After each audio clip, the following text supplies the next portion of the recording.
Bismillahirrahmanirrahim. Assalamualaikum warahmatullahi wabarakatuh.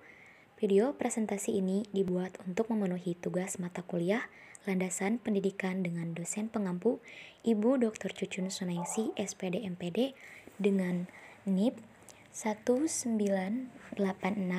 19604042015042002. Presentasi ini disusun oleh kelompok 2 dengan anggota 1. Adinda Nurul Anissa dengan NIM 2200569, 2. Nelian Setia Zehanara dengan NIM 2207524, 3. Tina Setiawati dengan NIM 2209715. Di sini kami akan membahas 3 pokok pembahasan. Yang pertama, ada pengertian pendidikan.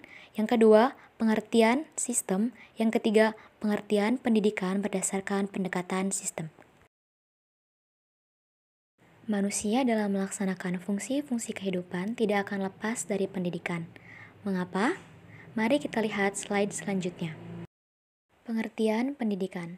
Dalam Undang-Undang Sistem Pendidikan Nasional Nomor 20 Tahun 2003 disebutkan bahwa pendidikan adalah usaha sadar dan berencana untuk mewujudkan suasana belajar dan proses pembelajaran agar peserta didik secara aktif mengembangkan potensi diri, kepribadian, kecerdasan, akhlak mulia, serta keterampilan yang diperlukan dirinya, masyarakat, bangsa, dan negara.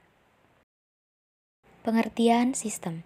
Sistem dapat diartikan sebagai satu kesatuan komponen yang satu sama lain saling berhubungan untuk mencapai tujuan tertentu. Sistem dalam suatu pembelajaran adalah suatu kombinasi terorganisasi yang meliputi komponen-komponen atau unsur-unsur, yaitu unsur manusiawi, material, fasilitas, perlengkapan, dan prosedur yang berinteraksi untuk mencapai suatu tujuan.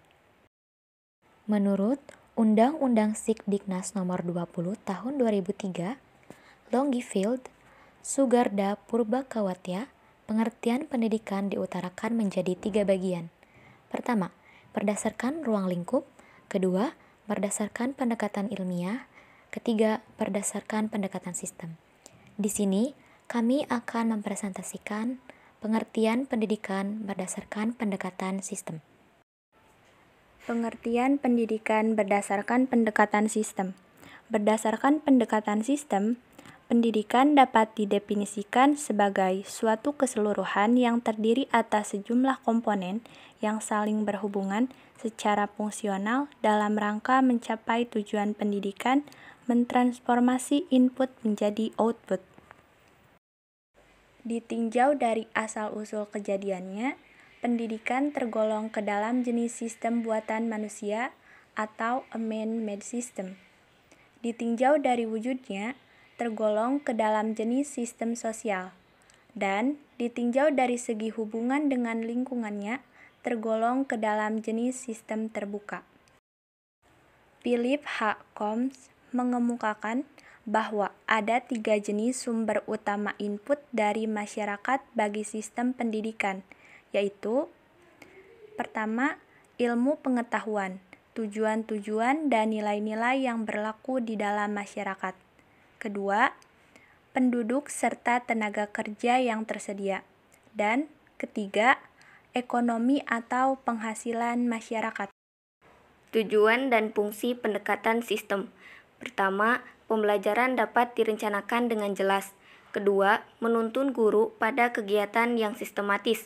Ketiga, dapat merancang pembelajaran dengan mengoptimalkan segala potensi dan sumber daya yang tersedia.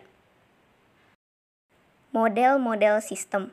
Yang termasuk ke dalam model-model sistem yaitu input, transformasi, dan output. A. Input.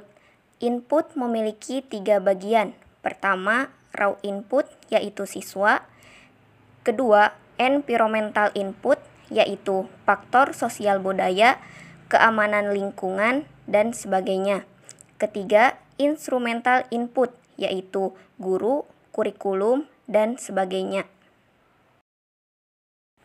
Model-model sistem yang kedua yaitu transformasi, di mana transformasi adalah proses pengubahan masukan olahan menjadi hasil produksi atau jasa yang dilakukan oleh manusia atau mesin-mesin atau manusia dengan mesin-mesin yang terdiri dari proses manajemen, proses fungsional, dan proses fungsional silang.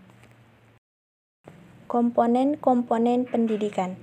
Komponen-komponen pendidikan mempunyai 6 bagian. Yang pertama, tujuan. Yang kedua, siswa atau peserta didik.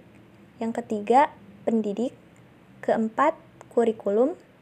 Kelima, lingkungan pendidikan. Dan yang keenam, alat pendidikan.